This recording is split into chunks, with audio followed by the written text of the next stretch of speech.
और जो ब्रह्मानंद पा भी चुके हैं वे भी प्रेमानंद में विभोर हो जाते हैं, अपना ब्रह्मानंद त्याग देते हैं। मैंने आपको भक्ति योग के अधिकारित्व के बारे में बताया था, भूले न होंगे, कि अत्यंत दुराचारी भी भक्ति का अधिकारी है। जो राम न कह सके वो वाल्मीकि भी, और सदाचारी भी है। और भगवान को जो भगवान जान के प्यार करता है वो तो ठीक ही है, भगवान मिलेंगे ही। बिना भगवान जाने ही जो प्यार कर लेता है, जैसे गोपियां, कंस, शिशुपाल, वो भी गोलोक जाते हैं। अब आगे चलिए।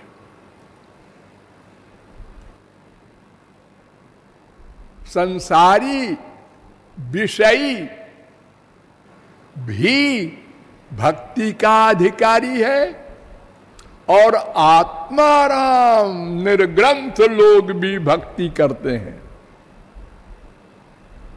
तो विषयी तो दुखी है, ठीक है, उसको तो भक्ति करना ही चाहिए। ये आत्माराम लोग, निर्ग्रंथ लोग क्यों भक्ति करते हैं, ये विचारणीय है। आत्मारामाश्च मुनयो निर्ग्रंथा अप्युरुक्रमे कुर्वन्त्यहैतु क्वीं भक्ते मिथ्यम भूत गुणो हरि। आत्माराम, आत्माराम ब्रह्मज्ञानी को कहते हैं। पूर्ण हो गया, सब कुछ मिल गया। निर्ग्रंथ माने गांठ खुल गई अविद्या की, माया की, गई माया, सदा को गई। वेद में कहा गया है, आत्माराम की परिभाषा, भिद्यते हृदय ग्रंथिश्चिद्यन्ते सर्व संशया क्षीयन्ते चास्य कर्माणि तस्मिन् दृष्टे परावरे। उस परब्रह्म को देखने के बाद, अनुभव करने के बाद, हृदय की माया की ग्रंथि खुल जाती है, छुट्टी, और समस्त संशय समाप्त, और अनंत जन्मों के पाप पुण्य का जो स्टॉक है उसको संचित कर्म कहते हैं, वह भी समाप्त, क्षमा कर दिया गया। और वर्तमान से लेकर सदा के लिए अब उसे कुछ करना नहीं है, छुट्टी। और एक कर्म और बचा, प्रारब्ध। वो जब तक के लिए निर्धारित किया है भगवान ने, तब तक वो सहर्ष भोग लेता है। मुक्तो पितावत बिभ्रियात स्वदेहम, भागवत 5:1-16। वो देह धारण तब तक करना पड़ेगा जब तक प्रारब्ध है, और प्रारब्ध के अनुसार जो जो भोग है वो भी भोगना पड़ेगा। लेकिन उसकी फीलिंग नहीं होगी उसको। बाप मर गया, हाँ ठीक है जलाओ लाओ भाई, इंतजाम करो, नेचुरलिटी से बोलेगा। हाय हाय, ये जो हम लोग करते हैं ये नहीं करेगा। हानि हो, मरण हो, अपजश हो, सब में हंसता रहेगा, उसके ऊपर कोई असर नहीं होगा। प्रहलाद ने भगवत प्राप्ति की बचपन में, नृसिंह भगवान का अवतार हुआ। इसके बाद नृसिंह भगवान ने ऑर्डर दिया, एक मनवंतर राज्य करो। एक मनवंतर माने 30 करोड़ 67 लाख 20 हजार वर्ष। ऑर्डर है, दास को तो स्वामी की आज्ञा मानना पड़ेगा। किया। अब राज्य करने में तो सभी चीजें होती हैं, साम दाम दंड भेद, लड़ाई झगड़ा मार धाड़ सभी कुछ होता है। हाँ, सब कुछ किया, शादी किया, लड़का हुआ, गृहस्थ। लेकिन 7/0/100 है नहीं है, सब बराबर।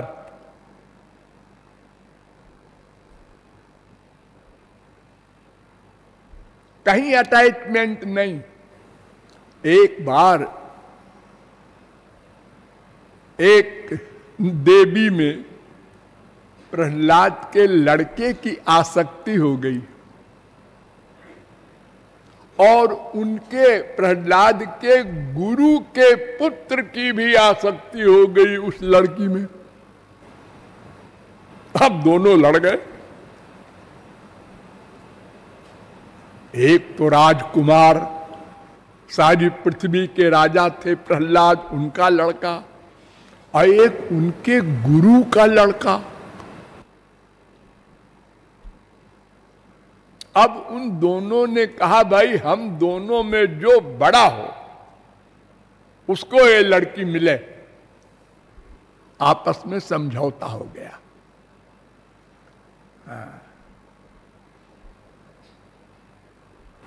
और एक बात और, अगर हमारी बात सही निकली, प्रहलाद का लड़का कहता है, तो तुमको फांसी दी जाएगी।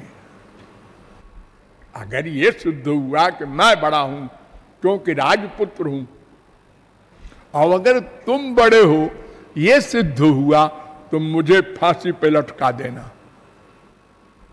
इतनी भयानक शर्त एक लड़की के पीछे। लेकिन फैसला कौन करेगा? तो प्रहलाद के लड़के विरोचन ने कहा, हमारे पिताजी करेंगे, वो राजा हैं। तुमको उनका फैसला मंजूर है? राजकुमार की इस बात को सुनकर गुरुपुत्र ने कहा, बिल्कुल मंजूर है। हमारे पिता ने कहा है प्रहलाद कभी अन्याय नहीं कर सकता, उसका कहीं अटैचमेंट है ही नहीं।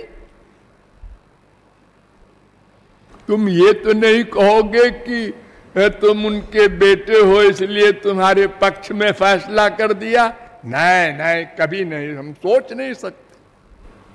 चलो, मुकदमा पेश हुआ। प्रहलाद ने कहा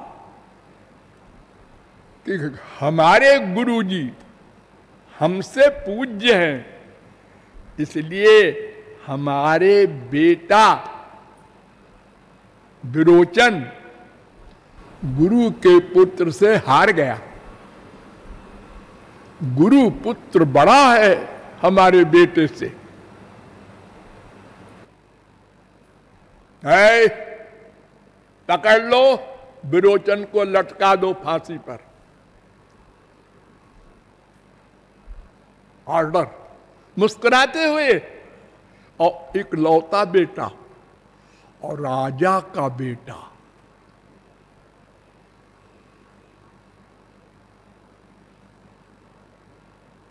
फिर आए आगे गुरु पुत्र, उन्होंने कहा नंबर 2 क्वेश्चन, तुम हमसे बड़े हो कि मैं तुमसे बड़ा हूं? प्रहलाद से पूछा। ने कहा नहीं, आप बड़े हैं, हम तो राक्षस के पुत्र हैं, हिरण्यकशिपु के, आप ब्राह्मण पुत्र गुरु पुत्र हैं, आप बड़े हैं। तो उन्होंने कहा मेरी आज्ञा मानना होगा। उन्होंने कहा बिल्कुल, छोड़ दो बेटे को, फांसी मत दो, छोड़ दो। दोनों वाक्य बोलते समय एक सी स्थिति। भगवत प्राप्ति के बाद ये ऐसा होता है तो उसको प्रारब्ध भोगने में क्या प्रॉब्लम है? कोई मरो, कोई जियो, कोई लाभ, कोई हानि, कोई अपजश, कोई जश, सब बराबर।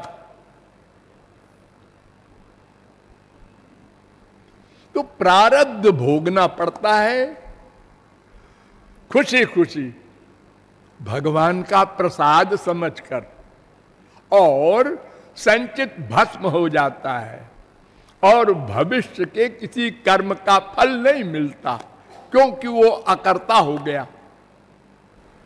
उसको कहते हैं ब्रह्म ज्ञानी, आत्माराम।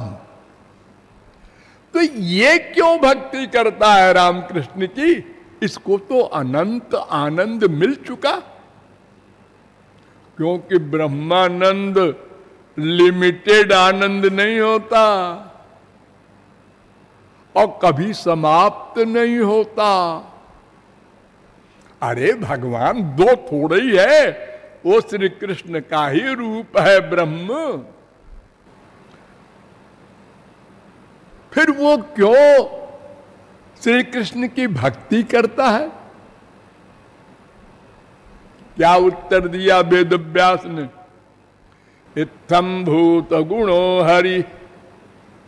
श्री कृष्ण में ऐसे आकर्षक गुण हैं, उनका नाम ही है कृष्ण।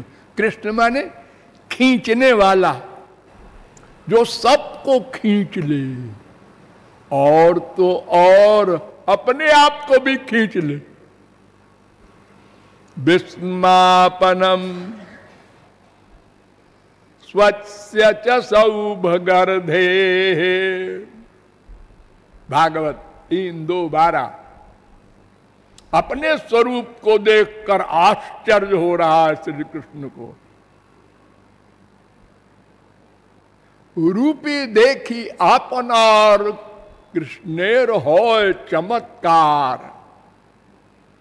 अपना आपने चाहे कोरिते आलिंगन,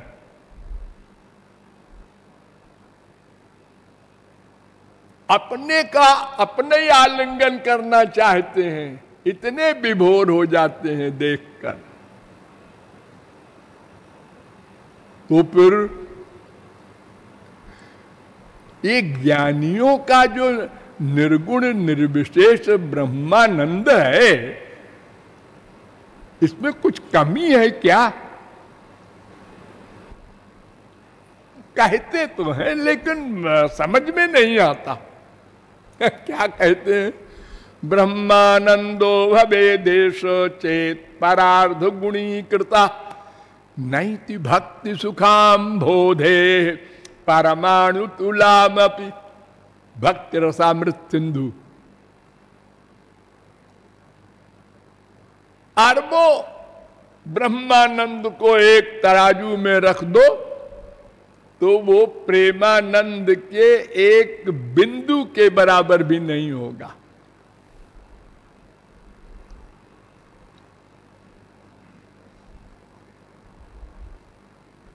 इतना अंतर है, लेकिन है अनलिमिटेड हैप्पीनेस, अनंत आनंद। जैसे किसी मां के पेट में बच्चा है, बड़ी खुश है, मैं माँ बनने वाली हूँ, मेरा बच्चा होगा, लड़का होगा कि लड़की होगी, सुंदर होगा, कैसा होगा, काला होगा, गोरा होगा, तमाम चिंतन करती रहती है। और जब लड़का हुआ, उसको देखा, उसका स्पर्श किया, उसकी बाल लीलाएं देखी, अब उस मां से पूछो, क्यों जी, जब ये पेट में था तो वो आनंद और अब बाहर आ गया, ये आनंद, इनमें क्या अंतर है? अरे बड़ा अंतर है, क्या बात करते हैं आप भी। अरे जब अंदर था तो हमको तो कष्ट था, और न दिखाई पड़ रहा था, न कोई लीला, न कोई शब्द, न रूप है। अरे बहुत बड़ा अंतर है। अरे लड़का तो वही है, हाँ है तो वही, लेकिन फिर भी ऐसा है कि आप लोगों ने देखा होगा गुलाब का फूल, हाँ देखा है, कैसा होता है? अरे क्या बात है, बड़े बड़े राजा महाराजा प्राइम मिनिस्टर कोट में लगाते हैं। हाँ। लेकिन अगर गुलाब की डाल को कोई आपको कह दे इसे लगा लो कोट में, उसमें कांटे होते हैं। क्या बेवकूफी की बात करते हो, कांटा लगा लो कोट में। अरे फूल तो लगाते हैं, हाँ वो पेड़ और फूल में क्या अंतर है? उसी पेड़ ही का तो फूल है। अरे वो तो ठीक है, लेकिन फूल फूल है, पेड़ पेड़ है। आप लोग आम खाते हैं? हाँ है साहब, ये अमुक आम है, हापुस है, ये है। और आम की डाल कोई दे दे खाओ, है क्या बदतमीजी है, पागल है क्या हम आम की डाल खाएं? अरे तो आम से ही तो पैदा हुआ है। अरे हुआ है, लेकिन ये और बात है, वो और बात है। देखो सबसे खुशबू वाला पेड़ होता है चंदन, भगवान को भी चढ़ाते हैं। हाँ।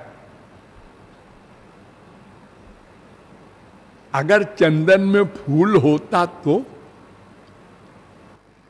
देखो ब्रह्मा की खोपड़ी, सब तमाम हजारों वृक्षों में तो फूल बनाए और चंदन में बनाए नहीं। भूल गया या क्या हुआ पता नहीं। अगर फूल होता चंदन में तो कितनी खुशबू होती उसमें। नंबर 2, गन्ना देखा आप लोगों ने? हाँ। अरे साहब गन्ने की क्या बात है, उसी से गुड़ बनता है, चीनी बनती है, मिश्री बनती है, सारी दुनिया दीवानी है। अगर ये गन्ना ना हो न तो लोग न दूध पिएंगे, न चाय पिएंगे, न कॉफी पिएंगे। हाँ हाँ। लेकिन फिर गलती किया ब्रह्मा ने, गन्ने में फल नहीं बनाया।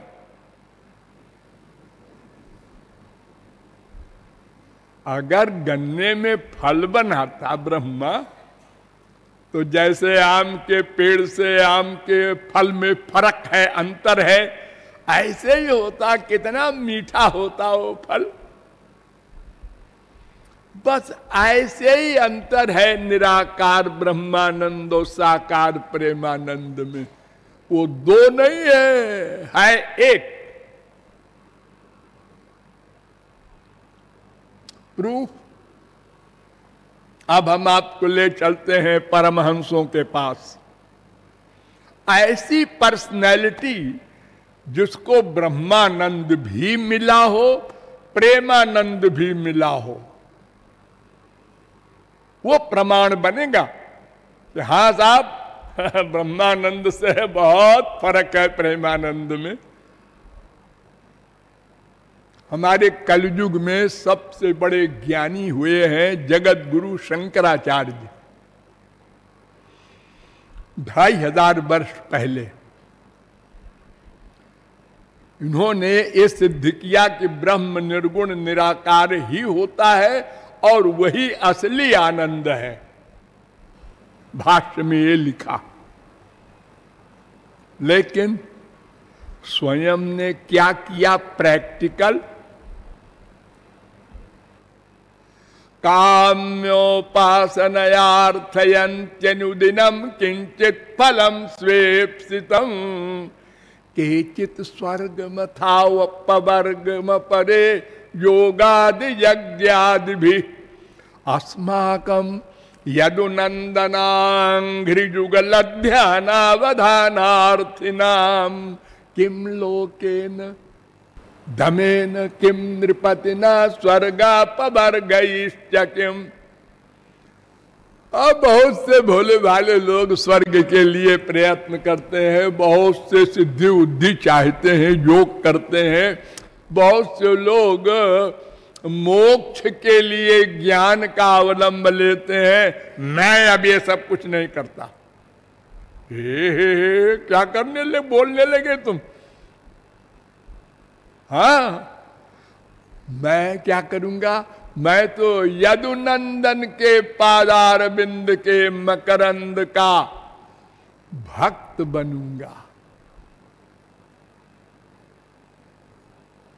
उनका ही ध्यान करता हूं मैं। मुझे मोक्ष नहीं चाहिए, अपवर्ग भी नहीं चाहिए। ओ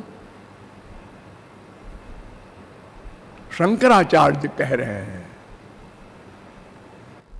श्री कृष्ण का रस पा लिया है ना, इसलिए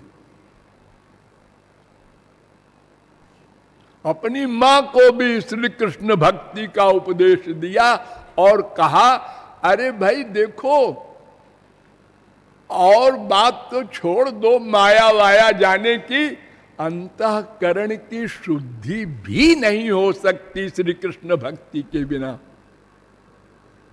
शुद्धयत हीनांतरात्मा कृष्ण पदाम्भोज भक्ति मृते। अंतःकरण की शुद्धि भी नहीं हो सकती श्री कृष्ण भक्ति के बिना। और उसके आगे फिर ज्ञान मार्ग शुरू होता है अंतःकरण शुद्धि के बाद। वे शंकराचार्य जिनको बदनाम करते हैं लोग, वो तो श्री कृष्ण को मानते ही नहीं थे, ये बोल तो रहे हैं वो, और ये भी मान रहे हैं शंकराचार्य कि यद्यपि साकारोऽयं तथैकदेशी विभाति यदुनाथा सर्वगता सर्वात्मा तथाप्ययं सच्चिदानंद। सच्चिदानंद भगवान है श्री कृष्ण, और वो सर्वत्र व्यापक हैं। उनको शरीर वाला ही मत जानो। चारों धाम में भगवान की मूर्ति की स्थापना किया जगत गुरु शंकराचार्य ने। बद्री नारायण वगैरह आप लोग जाते हैं ना, ये शंकराचार्य ने स्थापित किया है मूर्ति।